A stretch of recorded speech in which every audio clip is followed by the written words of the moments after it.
Okay, after a somewhat unscheduled hiatus, I'm back, and I'll never leave you again. I had a couple of weeks of scheduling difficulties, and to be honest, a little bit of burnout. But I'm back, I'm here, I'm in your ears, and tonight we're talking all about manifestos. No, not that one. But before we get started, I'm going to advertise myself. As you probably know, I'm out freelancing these days as a B2B product management consultant and coach. I want to help your company, your team, and you get better at product management. So if you want to chat to me about what I can do for you, why not head over to onenightconsulting.com to find out more about my services and book a discovery chat. Go on, you know it makes sense. And make sure you check out the show notes for more details. Anyway, back to manifestos. Tonight, we're talking about product operations. Now, we've all been here before, but have things changed? Is there a universal definition of product ops these days? And how many companies are doing it right and meeting those prerequisites to do so? If you want to find out whether a manifesto is going to help us answer all of these questions and more, stick with us on One Night in Product.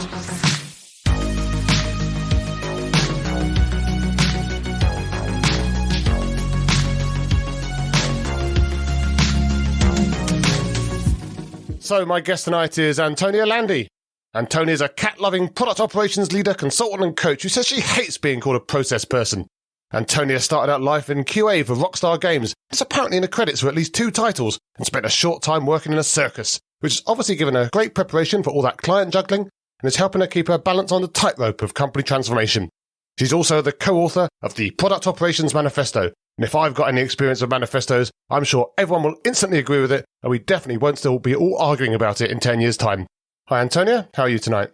I am very well, especially after that fantastic intro. Thank you so much for having me.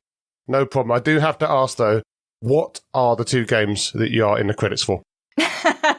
It's GTA 5 and Red Dead Redemption 2, even though I technically never actually worked on RDR2. So, are you in the credits because you QA'd it, or are you kind of an extra in some of the scenes or something like that as well? I was a QA for GTA Online for, I think, just over a year. And RDR literally happened while I was in the same building. So there you go. Well, you've got to take credit for what you can, right? Absolutely. Right. So first things first, you are a freelance product operations consultant and coach. So you live in the freelance dream just like me. But what are you specifically working on at the moment? And what types of companies are you working on it for? So actually right now, a lot of what I'm focusing on is education around product ops, because even as I was speaking to companies that were cautiously optimistic or very interested or realized they needed someone to help them with something, but maybe didn't know what that something looked like. It became quite clear that there is still quite a mystery around product operations, even though it might feel like we've been talking about it for years by now and it's on every podcast, in every single article, in every conference. Nevertheless, what that concretely can look like and how it can concretely benefit companies is still not widely known. So most of what I'm doing at the moment is actually speaking. But you're speaking obviously to idiots like me, but are you speaking also to specific companies and trying to go into those companies and persuade them, A, that this should be a thing, and B, that if it is a thing, that they should be good at it? Or are you mainly trying to focus at the kind of, I guess, top of the funnel at the moment and just trying to do some community advocacy and some sort of category building type stuff? A little bit of both. I try not to force either very much. But yeah, so I do obviously speak to companies, to interested, CPOs, heads of product, etc., etc. And the companies that usually get in touch with me are either scale-ups that sort of, are in this painful growing up phase, or they're very large companies. And with very large companies, the interesting thing there is that they usually come to me with a very defined problem, right? It's not necessarily a help, we need product ops, we don't know how to do it. It's help, we don't know how to close the feedback loop. Or help, we have a massive problem with silos, for example. Right, but does that then mean that you, in some cases, have to kind of unpick problems that they've created for themselves? Because, of course, if they're coming to you with it's the typical kind of problem-based, solutions-based stuff, right? Like, if they're coming to you thinking that they've already worked it out and they just need someone to help them do it. Right. They might not be working from a good foundation, right? Yeah, absolutely. I think my first step is always problem definition, right? And even if there's been a lot of pre-work, the fact that I come in with fresh eyes also helps really untangle all the different messes, right? Because even if something is or can look very clearly defined, right, internally, as an external person, I do kind of have that bird's eye view where I go, well, why are we conflating these two problems? Or why are we making this part of this particular project? No, absolutely. And again, obviously always going to stand up for people going and doing that kind of thing, given what I'm doing as well. But you've had a few full-time jobs in your career. You started out, as we discussed, at Rockstar in QA. Right. I think you worked in QA at least one other company as well. You went into project management. I think you did some Scrum stuff, moved into product management. Have you gone into product ops as well? So a variety of different types of job, but still all fundamentally jobs. So what was it that made you decide to give up having a job and decide to go out and sort of do some of that education stuff, but also, freelancing and consulting, because that's a bit of a shift, right? Yeah, absolutely. I mean, it's been a huge, massive shift. And even though I spent months investigating and preparing and figuring out how to do it, I still felt underprepared when it actually came time to do the thing, But I don't know. I've been in product ops sort of officially for 2.5, 3 years now. And during that time, I genuinely love this profession. I genuinely think there is so much potential in it. And at some point, I just thought to myself, what if I could help many companies instead of just one company? What if I could help improve the lives of many PMs instead of just the PMs at whatever company that currently employs me? And I think ultimately that was my driver. Yeah, I think that really resonates with me as well, this idea. And, we're obviously both active doing content stuff and all of that type of things as well. It's just that idea that you can have a magnifying impact.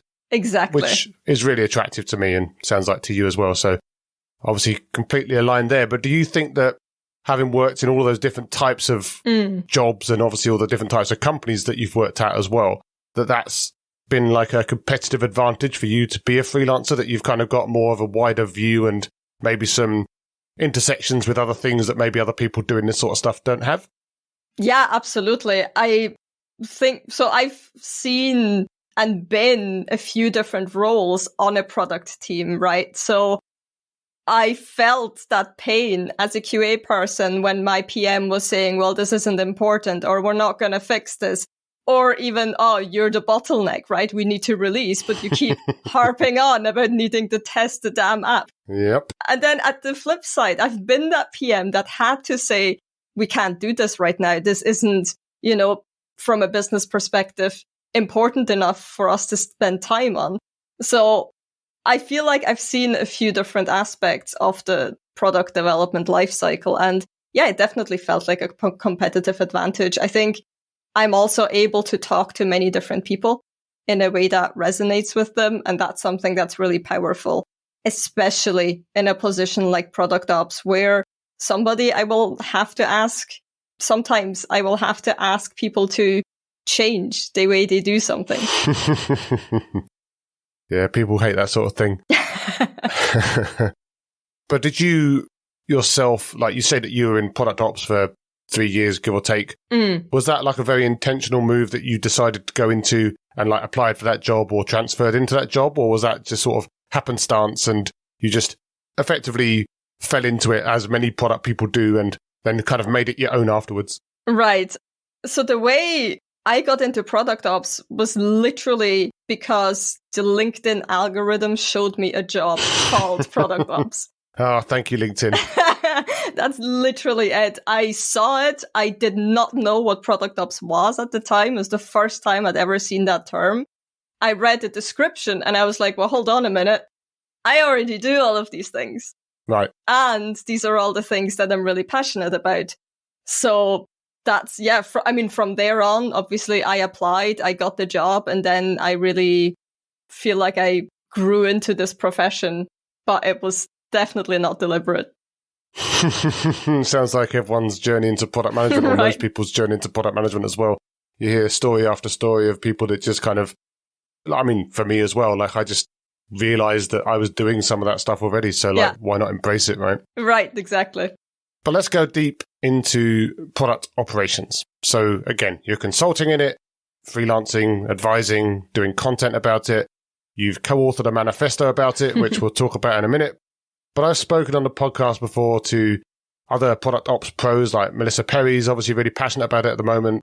Christina Twaru from Pendo was product ops at the time, not anymore. But they have some strong opinions about both the benefits of it and what it is. And that's brilliant. But I think also there's a fair few definitions of it out there. Like there doesn't seem to be like we touched on this just now, like the things that maybe people think that it is and maybe the mistakes that they make trying to implement it.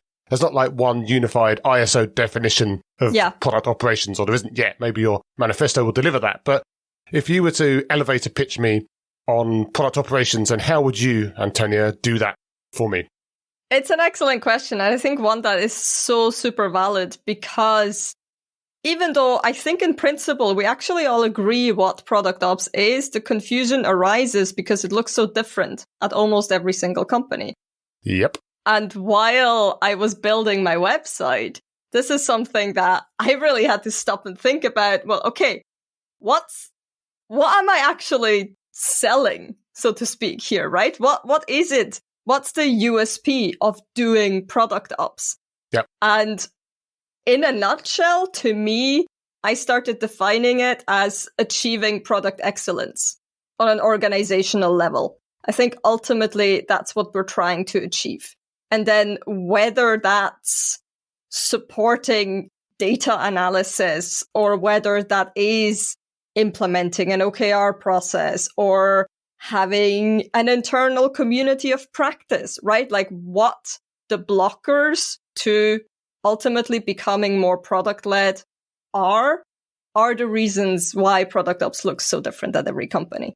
But I think ultimately speaking, it's there to foster excellence in product management.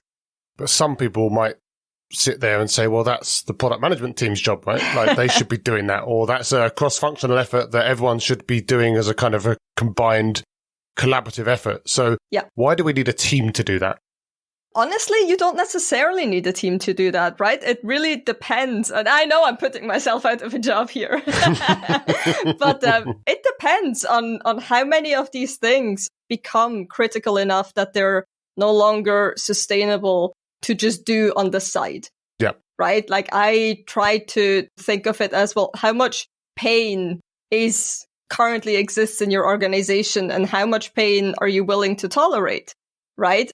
Traditionally, like these tasks have always existed and they're usually been taken care of by product leaders. Now, is there a trend and a kind of worrying problem around product leaders spending too much time on administrative tasks and not enough time on strategy and mission and vision? I feel like there is, right? And it's really, the question is, at what point do you merge all of these tasks into one person or one team? And I think that's the bigger question rather than, well, why do we need product ops? It's like, at what point do we need it?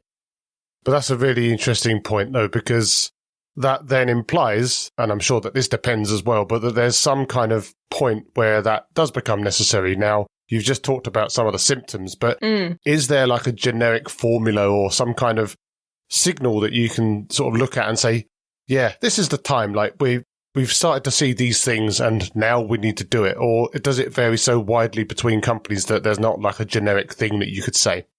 Yeah, I mean, people usually ask me for a ratio of PMs to product ops, right? No, we just need some kind of like prioritization matrix type thing. Just, something divided by something you've done, yeah, right? Exactly. Or like, at what point in the company growth, like what size company would benefit from it. And again, it varies so wildly. Some companies will never need an internal product ops person that's full time. I think, and this is the least scientific way I could describe this possible, but when you meet a team or you meet a product leader and they're just frazzled. That's all of them, every single one. And it's like they would need twice the amount of time to get everything done that they need done. And especially with product leadership, you can tell that they know they're not spending their time on the things that are the most meaningful, but it's almost like they're trapped. It almost feels like they can't do it any other way, right? Yeah. And I feel like it's that sort of desperation where I can very clearly see it's like, okay, you let me help you.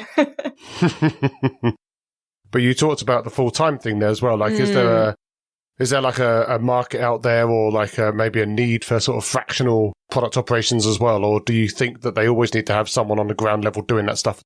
Yeah, I think that's really interesting. And that's actually a question that I'm hoping I can answer with my own consulting work, because I have spoken to a couple of CPOs that said, well, I actually love product ops. I just don't think we need it all the time. Yeah. And there are definitely waves, right, of work where it feels like when you come in the first time or you're trying to set it up the first time round, it's going to be very intense. And you're going to have a lot of work on your hands. But then at some point, especially if you're doing it, successfully, the idea is that you might be less needed over time. Yeah. Now, does that speak against having a full-time team? I don't think so, because you can always raise the bar in terms of excellence, right? I had exactly these conversations when I was in QA, and people were saying, well, you should be happy that I'm producing bugs because otherwise you would be out of a job. And it's like, well, no, we would just have different standards when it comes to quality, right? Oh, yeah. But just to clarify, given that you have worked in project management as part of your career history and this whole kind of debate about process people that Right. obviously you're not particularly happy about, but I just want to clarify that product ops is not just the revenge of project managers that are desperately trying to get back into the game after the Agile Manifesto tried to kick them out. Well, I mean, some of them might be. I'm really never sure. But I mean, the thing with product ops is it's very similar to Agile coaching, right? In some parts. So some people are like, oh, this is just rebranded Agile coaching. It's like a new buzzword for Agile coaching. Or like you said, oh, it's just project or program management with a fancy new title. I think there are absolutely overlaps with those functions, right? Product ops, you will be doing some program management sometimes. There is definitely a decent chunk of project management involved in getting initiatives across. But reducing us to process people, I think, is doing us a disservice. However, I understand why that happened, right? Because and I gave a talk at Product Tank here in Berlin 2 days ago, and I actually mentioned this, right? I think talking about process is the easiest way to describe what product ops can do for a company. Yeah. Right. So it's a very easy way to sort of showcase our abilities. Be like, hey, you know that OKR process you hate? We can make it work for you. Right. So it makes sense that people think, well, all right, so you're just pushing processes like wherever you can. However, that's not the entire story of product ops. Yeah, I don't like the word process because it has negative connotations. I like to maybe use the words like rigor or something like that. There you go. We're just being more rigorous, but, maybe that has its own implications as well, or connotations. Yeah, see, I feel like I want to reclaim the word process. Because even when I was doing QA, like I would join startups that had no QA. I was the first one. And I would implement these processes for QA. And the people always go, I hate process. Oh, like, don't even come at me with process. And it's like, it's not an inherently dirty word. And I really want to reclaim it because it can be so positive, right? It can make your life so delightful.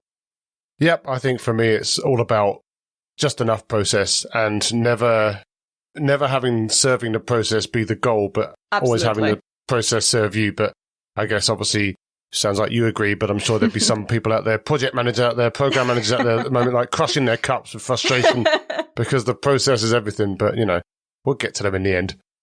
But you went one step further than many people with this stuff and actually came out then with the Product Operations Manifesto, which you mentioned earlier, which is something that you co-authored. Mm-hmm. Obviously has conceptual similarities with at least one other famous manifesto, which very often seems to be misquoted or misused as well or misunderstood. Right. So before we talk about what's in it, what was the primary reason that you decided to put or help put this manifesto together? I just wanted one to exist.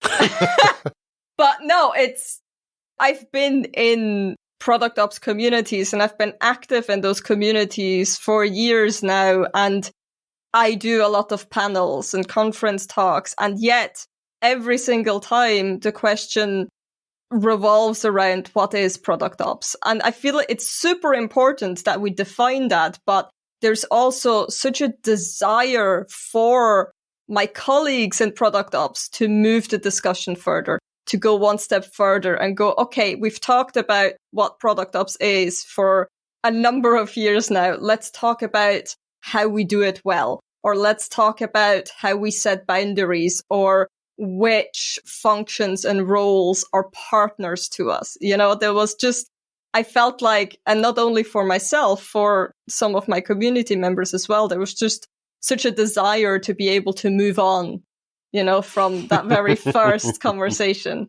And I felt like a manifesto was a good way to describe to other product ops folk, but also to people who don't know anything about product ops, what it is.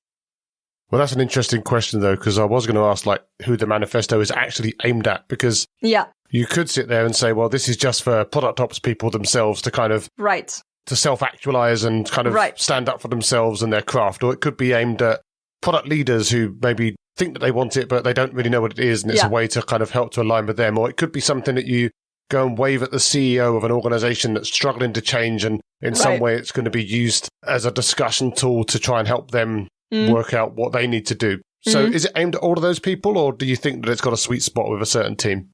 I think the first two, definitely. I think the response from other product ops managers has been so overwhelmingly positive that it really felt like, they didn't need something to be there. They did a group of people to sort of stand up for them, right? But at the same time, and maybe breaking with the tradition of Manifesto, we actually have a section called prerequisites.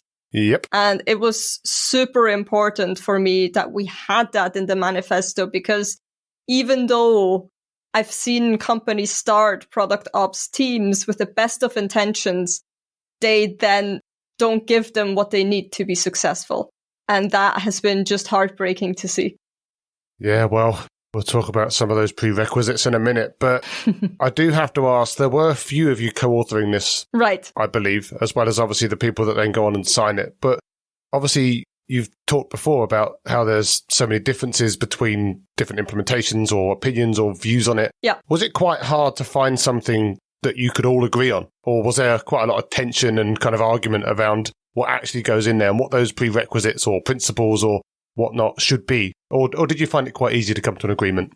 So to give you a rough idea, the manifesto was created in 2 weeks. So it sounds pretty easy then, huh? That was very deliberate on my part, because I didn't want us to get held up bike shedding. I didn't want us to start saying, yeah, well, but at my company that looks slightly different, or I'm not sure I would, wordsmithing to the extent where it becomes just unnecessary. We had some tough moments, I think. I think we definitely had to have some frank discussions also around the audience. Like you said, who is this actually for? What are we trying to achieve here? But it was really delightful to see that, broadly speaking, we already agree.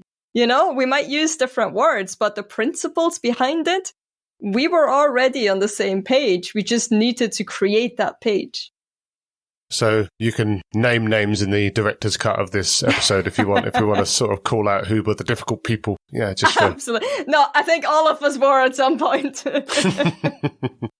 So we just mentioned, or you just mentioned, there's a bunch of principles in there. There's commitments and there's prerequisites within the document. And we're obviously not going to have a chance to go through every single one of those. Sure. And of course, people can go and read it themselves if they want after this, maybe sign it or whatnot. But I do want to call out a few highlights. And I'm going to start kind of counterintuitively at the end.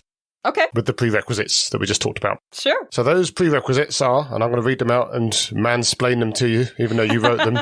Please do. An understanding that product operations is a strategic discipline, the mandate to effect meaningful change, an equal seat at the table, and a strong cross-disciplinary support network. So I do have to ask, based on your experience and the people that you've worked with and the people in the community that you're talking to about this stuff, how many companies that are trying to do this stuff actually meet all of those prerequisites? And I guess, by extension, do they need to have all of them to start? Ooh, what a question. I think actually very few companies get it right, and especially get it right the first time. And I think that's also totally fine. But having these prerequisites sort of written down now gives us a jumping off point. It gives us something that we can refer to when we maybe have to have tough discussions, right? Yep. Whether you need all of them, I think some are more important than others. I think especially the sort of mandate to affect meaningful change. I've personally, and also from like hearing other product ops folks speak about this, to me, that is the biggest blocker. Without that mandate, we literally can't do our job, right? Because product ops to me is change management to a large extent. It's evolving how we work as a product organization. And if we don't have the ability to really meaningfully affect that change, there's nothing for us to do. We then really just do become process people. Don't tell Marty. But I do find that whole take quite interesting and obviously very familiar as well, because you could, and probably I would argue, that those 4 prerequisites are the same things that product managers and product leaders are always complaining about not having in their organizations just in general. Yeah. So like you have exactly the same blockers, not just for product operations, which I'm obviously saying and agreeing that you do have, but also just for the entire product organization. Yeah. So do you think that these prerequisites that you've called out, whilst really valid for product ops, are just kind of prerequisites to being a good product company or having a good product culture and product team within your organization? Or do you feel that there's kind of additional depth in there and additional call-outs specifically for product ops? Yeah, you know what? I never actually thought about how these could be applied to product management in general, but now that you mention it, I think you're absolutely right. And I think, I mean, I've also felt this, right? The first few conversations I had around why product ops isn't working, why it keeps failing at such and such company, it sounded so familiar to me, you know, like I started as a product owner in a feature factory and I had exactly the same complaints. Yep. So I do actually think they are much more broadly applicable than we maybe first imagined. You might be onto something there. But let's touch on commitments. So one of the commitments is about finding the most suitable tool or framework and not just forcing people to use one for the sake of it. Right. Now, I agree with that, but of course, product ops, in theory, could be seen as the people that can enforce these tools, frameworks, or whatever else in the name of consistency and scalability and all of that stuff. So do you feel that it's more of a mindset shift to do product ops properly, in quotes, rather than a technical shift? Or do you think that there are still certain tools or frameworks that are kind of necessary, at least as a jumping off point to start along the path? Yeah, so sometimes I get asked, what are your top 3 tools for product ops? And I really dislike that question. Sounds like a Twitter thread in the making. Because my answer is always whatever tools you need to communicate with people. Like literally everything else is optional. And I think, again, like with this already being labeled as process people, like we need to be so careful that we don't make that prophecy come through and that it's actually... I like to call it lean ops nowadays because it's, it sounds like a fancy thing. But it's really just... That's the book title. Don't tell anyone.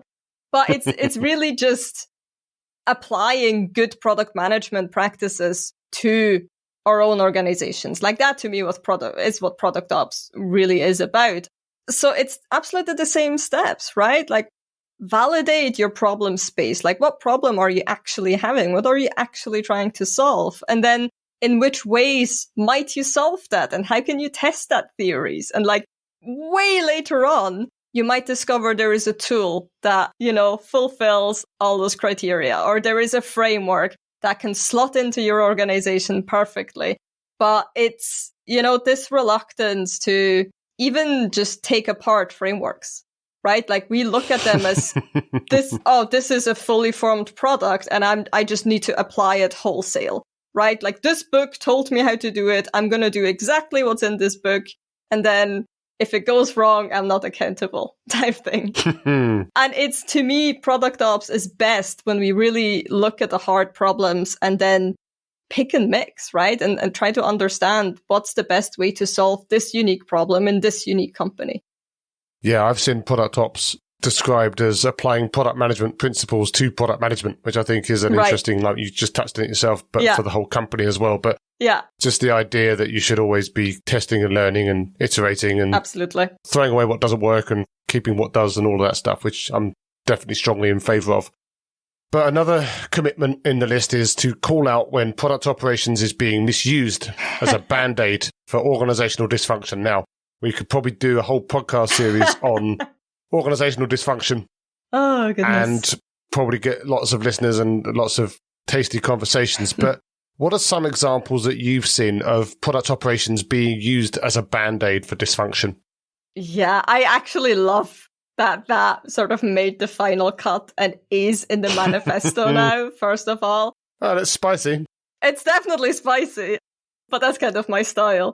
So like product ops, you can come in, and especially if this is your first product ops role, you're kind of happy-go-lucky, just happy to be there and do whatever needs done.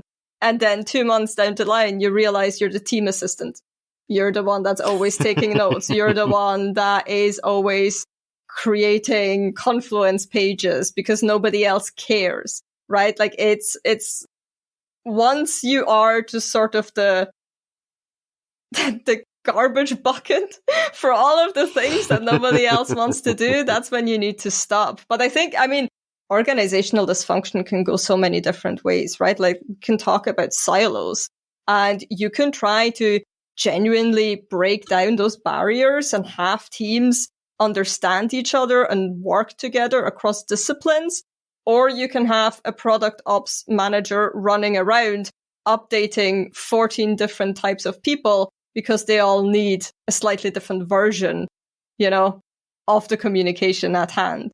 So it's tough. And especially with product ops, because it is we are kind of marketing it as is the solution to all your problems, right? And when people say, okay, well, there's a problem, I don't want to talk with sales because I think they're stupid, you might just throw a product ops person at it.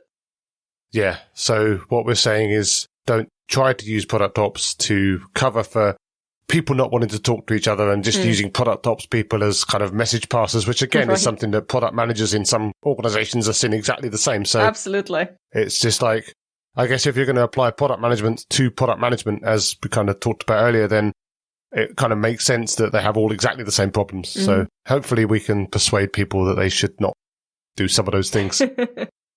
But if we look at the principles, there are 4 principles. Yeah. And again, I'm going to mansplain these as well. There's flexibility over uniformity, open collaboration over functional separation, short iteration cycles over long-term plans, and depth of impact over breadth. Now, that starts to sound very similar conceptually and indeed philosophically to some of the stuff, for example, from the Agile Manifesto. And then there's that whole kind of, things on the left versus things on the right, and these are more important than those, and, all that good stuff. So all makes a lot of sense.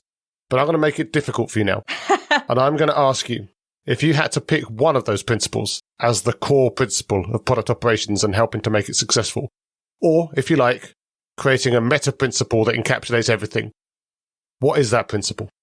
I think the most important one for me is really the flexibility over uniformity one, because I think a lot of the modern problems we have in product management stem from not being able to do that. Not maybe allowing ourselves to do that because we feel like, if somebody else that is much smarter than us has done the pre-work, then surely I don't have anything else to add to it. Or if it's because our organizations aren't built to be, this is agility, right? This is being agile. I'm a huge fan of the Agile Manifesto to this day.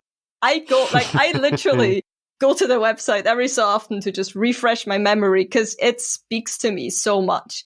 And I think it's so applicable in everything we do, right? Software development is inherently risky. we don't know what's going to happen. We don't even know how our customers are going to react to the thing we built, right? And we've built so many structures to try and understand that ahead of the fact, to try and explain why something is happening the way it's happening. But ultimately, the more agile and flexible we are, the more easily we can respond to these unexpected changes. And I think product ops is no different. Oh, there you go. That's food for thought there. But what's next for you? Are you going to be out now? I mean, you've talked about wanting to educate and inform. So are you going to continue tub thumping the manifesto? We talked about maybe could be a book called whatever we called it, like Lean Operations or whatever we called it.